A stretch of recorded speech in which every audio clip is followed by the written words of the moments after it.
വീടുകളിലൊക്കെ നമ്മൾ നേരിടുന്ന ഒരു പ്രശ്നമായിരിക്കും പാറ്റകൾ. പ്രത്യേകിച്ചും ഇവിടെ എന്നൊക്കെ പറഞ്ഞു കഴിഞ്ഞാൽ നമ്മൾ എവിടെ കുക്ക് ചെയ്യണോ അവിടെ മിനിമം ഒരു പാറ്റ മസ്റ്റാണ്. അപ്പം നമ്മുടെ വീട്ടിൽ തന്നെയുള്ള ഒരു സാധനം വെച്ചിട്ട് നമുക്ക് പാറ്റേനെയൊക്കെ തുരത്താൻ പറ്റും.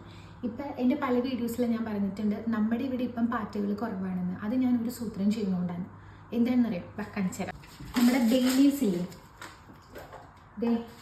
ഈ ഒരു സാധനം ഇതുപോലെ കുഞ്ഞു കുഞ്ഞു പീസാക്കിയിട്ട് ഒന്നില്ലെങ്കിൽ ഞാനിപ്പം കബോർഡിൽ വെച്ചിട്ടുണ്ട്. ഇപ്പം കബോർഡിൻ്റെ മൂലകളിൽ അല്ലെങ്കിൽ ഈ ഒരു ഭാഗത്ത് ഇങ്ങനത്തെ മൂലകളില്ലേ, ആ മൂലകളിലൊക്കെ കുഞ്ഞു കുഞ്ഞു പീസാക്കിയിട്ട് ഇങ്ങനെ ഇട്ട് കൊടുക്കുക. അല്ലാന്നുണ്ടെങ്കിൽ ഒരു ഗ്ലാസ് വെള്ളം വെച്ചിട്ട് നമ്മൾ ഇതുപോലത്തെ ഒരു 3 ബെയിലീസ് ഇട്ട് നന്നായിട്ട് തിളപ്പിക്കുക. ആ ഒരു ഗ്ലാസ് വെള്ളം പകുതിയാക്കുക, അതായത് ഇതിൻ്റെ എസെൻസ് കംപ്ലീറ്റ് അതിൻ്റെ ഉള്ളിലേക്ക് ഇറക്കുക. എന്നിട്ട് നമ്മളിങ്ങനെ എല്ലായിടത്തും ഇങ്ങനെ സ്പ്രേ ചെയ്ത് കൊടുത്താലും നമുക്ക് ഈ സാധനം കളയാൻ പറ്റും.